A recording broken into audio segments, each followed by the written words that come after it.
बेयावनो आंनि चेनेलाव साफ्रोमखौबो आंनि गोसो गोरबोनिफ्राय बरायहरनाय जाबाय। दिनैनि लागै आं नोंसोरनि थाखाय गोनांथार रादाबफोर मोननैसो लाबोदों।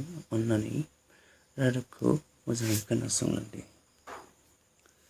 नाइजेरियायाव गोबां अखा हानायनि जाहोनाव गोबां जायगायावनो जोबोद फ्लाड जादों आरो फ्लाड जानायजों बहुद सुबुङा जोबोद दुखु सैसोनांगौ जादों आरो बे फ्लाड जानायनि थाखायनो गोबां सुबुङा नावआव गाखोनानै गुबुन जायगा फारसे थांदोंमोन आरो बेयावनो नावआ खायलें जानानै गोग्लैनानै 76 सुबुंफोरा जिउ गोमानो मोन्दों होननानै रादाब मोननाय जादों आरो बेयाव गोबां मानसियानो गोमानानै दङ, दासिमहालागै नायगिरगासिनो दङ होननानै खबर मोन्दों आरो गोबां सुबुङानो जोबोद खस्थ' मोन्दों होननानै खबर मोन्दों।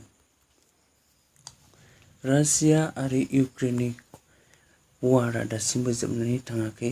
बिसोरनि वारआ कन्टिनिउ जागासिनो दङ आरो दिनैबो रासियाया इउक्रेननि सायाव आरोबाव गोदान वार एटेक खालामबावबाय आरो जोबोद गोनां जायगाफोराव रासियाया बम गारनानै जोबोर इउक्रेनखौ खहा खालामदों। बिसोरनि मेन जायगाफोराव बिथांमोना दिनै गोदानै आरोबाव बहुद गिथावना बम गारनानै गोबां सुबुंफोरखौ जिउ खहा खालामनानै रादाब मोननाय जादों।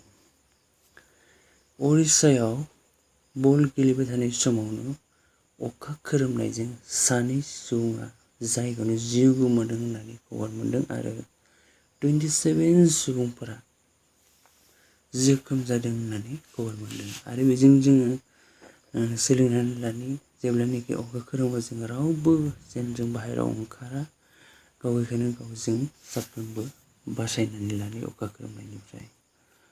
आरो इउपिनि आलिगड़आवबो जोबोर अखा हानायनि जाहोनाव गोबां जायगायावनो जोबोद फ्लाड जादों आरो गोबां सुबुंफोरानो खस्थ' सहायनांगौ जादों आरो स्कुलखौबो 12 अक्ट'बरसिम बन्द' फोसावनाय जाबाय होननानै रादाब मोननाय जादों।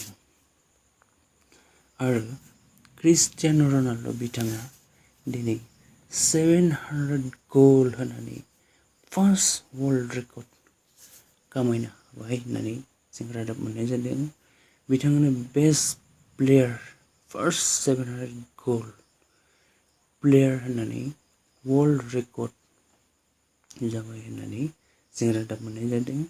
बेखायनो गोबां सेंग्रा सिख्लाफोरखौ गेलेनायाव गोसो हो होननानै आंनि गोसो गोरबोनिफ्राय खावलायनाय जादों।